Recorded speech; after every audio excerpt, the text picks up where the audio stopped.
Alright, so welcome back, dear viewer. Remember, you're watching the program A Moment with the Servant of God. My name is Ibrahim Adola. Tonight I'm hosting rather Anderson Ambindi, aka Man Ingwe, aka Dr. Ingwe. Welcome back to the second session. Thank you for the second time. You're talking about your ministry. You know, before you become a minister of the gospel, Yes. this is according to my belief. It might not be the same views that you're sharing. You're supposed rather to have a call. Did you have a call into ministry? Did you call yourself?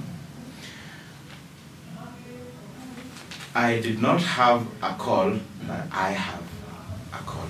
What do you mean by that? The call was from the time I discovered it. The call lives today and continues to live. Yes. How do I define this? Basically, when I got saved under a very vibrant kind of an environment. It was those days when the Pentecostal movement was being born. Yes. And the mainstream churches, then I was in Church of God, they are doing a wonderful job. Yeah. But at the time, they were fairly rigid to the Pentecostal movement. Yeah. So I was born again at around that time. And then the vibrance and the fire that came with that time, you know, I just inherited, like, I know those days when you get saved and you can preach next week. Yes. And when I was in high school, I used to follow in the footsteps of my mentors. It was a set of about 3 people. There were about 3 pastors who used to be part of our fellowship, including my mother. And so I used to follow in their footsteps. And when I was in college, I actually had this wild faith that used to move mountains. I was in a Catholic school, St. Peter's Mumias Boys. Yet, after every preps in the evening at 9, I used to host 1 hour service where I would spend 20 minutes to preach and 40 minutes to pray for people. And people were coming. And people are coming. Yeah. People are coming. The teachers had to come and beg me to let people go and sleep. Yes. And believe you me, miracles used to happen. Literally. Literally. Literally. I remember there's a boy, I can even quote him by name. He was called Robinson Agoya. He was demon possessed like for a long while, and every effort was done to like get him, you know, get him well. And then one day the headmistress, who did not even know the meaning of a pastor, she knew the meaning of a priest father. Yes. And she said, I'm told there is a pastor in this school. So she called me to the office and said, can you pray for this young man? And I went and prayed for this guy. Yes. A kilometric prayer, you know, just one word. Kilometric prayer. Yes, just, you know, kilometric, just right from here to here. One word. And the guy was Set free. Yes, the guy was set free. Wow. I used to pray. I could ask the rain to stop and it will stop, my friend. You are the Elijah of that time. I was the Elijah of that moment, and I was doing it with a bang like no man's business. And after prep, I would preach and I would pray for people. I remember there's a friend of mine, he was called Masharia, and the parents were separated and divorced, and he came and told me how that was affecting him, and he cried to me, and I said, okay, let's pray. And we prayed, and I told him, trust you me, during the next visiting, your parents will come here together. And they did. Wow. So that is when I discovered that the power of God, the anointing of God, and the calling of God was upon my life. And I was fairly left-wing, you know, that extreme. Yeah.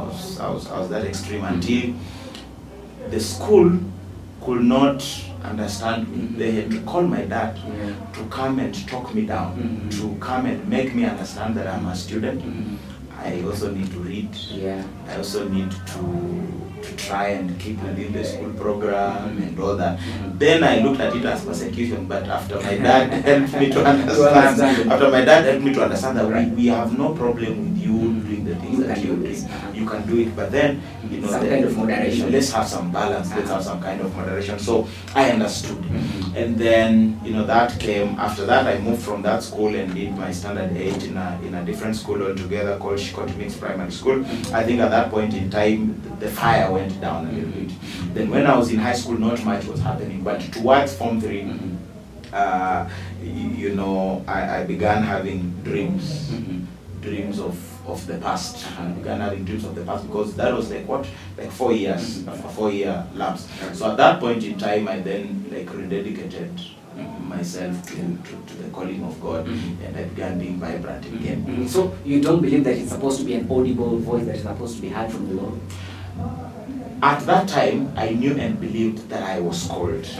Okay?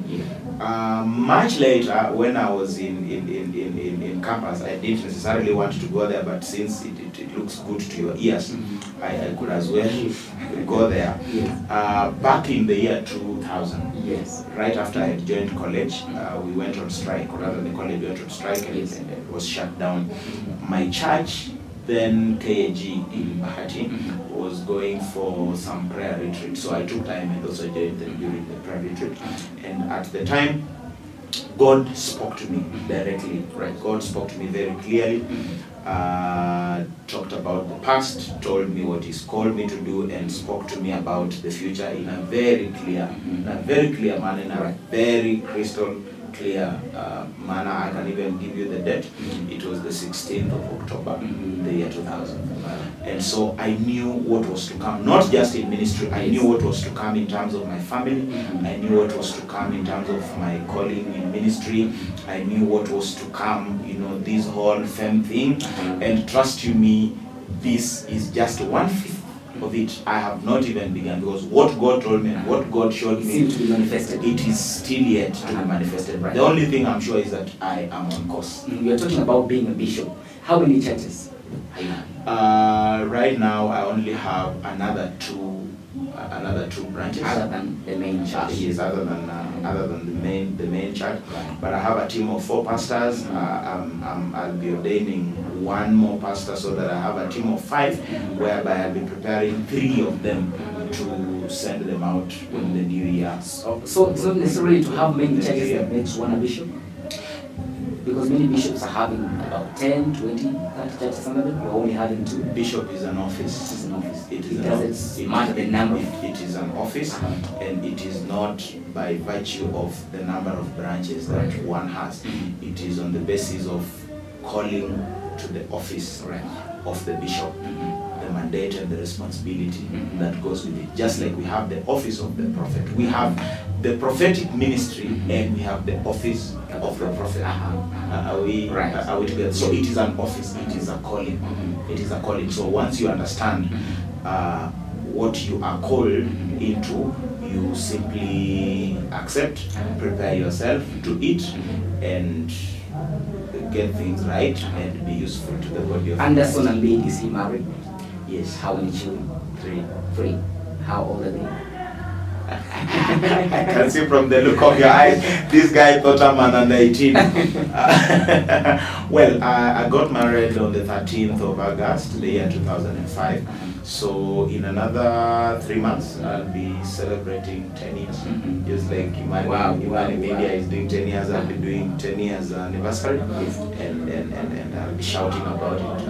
I'll make it big to just encourage my other young men like you. And others, and your cameraman, to know that these things do happen. Of course, my director of the day, Bush, is married, so I'm encouraging him. And I mean, are you married? I'm not saying that on camera. You know, for security reasons. For security reasons. Yeah. And you want me to answer your question? How about I give you a tit for tat? I'm the host of the show. You're the host of the show. I'm the chief guest. I'm the important guy here. Anyway. Let me answer you. Yeah. Oh, you wanted to tell me bye because of that? No. We still have some more questions. Okay. Anyway. Sasa, I'm married. Our firstborn is called Andes Murunga, 10 years of age. Our secondborn is called Aden Andanje, 5 years of age. And our daughter is heading 3 months now. And we thank God, bado tunaendelea kujenga taifa. The Lord said, go ye and fill the earth. So you want to do it be fruitful and multiply. Not alone, it means it's a corporate responsibility, so you should also be taking up that responsibility. Ingwe, when did you release your first album?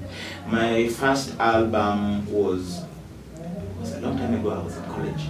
I did my first album. It was a collection with friends, but I was like the team leader, and much of the songs was my composition back in the year 2002. Do we know some of the songs in that album? No. Many of them did not see the light of day. And then I gave another go at it in 2005.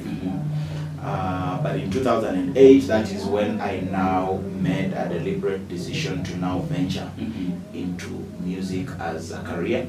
That is Anderson Nambindi, aka Man Ingwe, aka Dr. Ingwe, right here with me on A Moment with the Servant of God. Quite an inspiring testimony where the Lord has taken him until this particular moment is indeed very great and amazing. And with that, we come to the end of tonight's show, A Moment with the Servant of God. Thank you for watching. If you've missed this show, catch a repeat, which will be tomorrow on Sunday, same place, same time on the same channel. I've been your host, Ibrahim Adula, and I want to wish you a blessed night and the rest of your viewing. Good night and God bless you.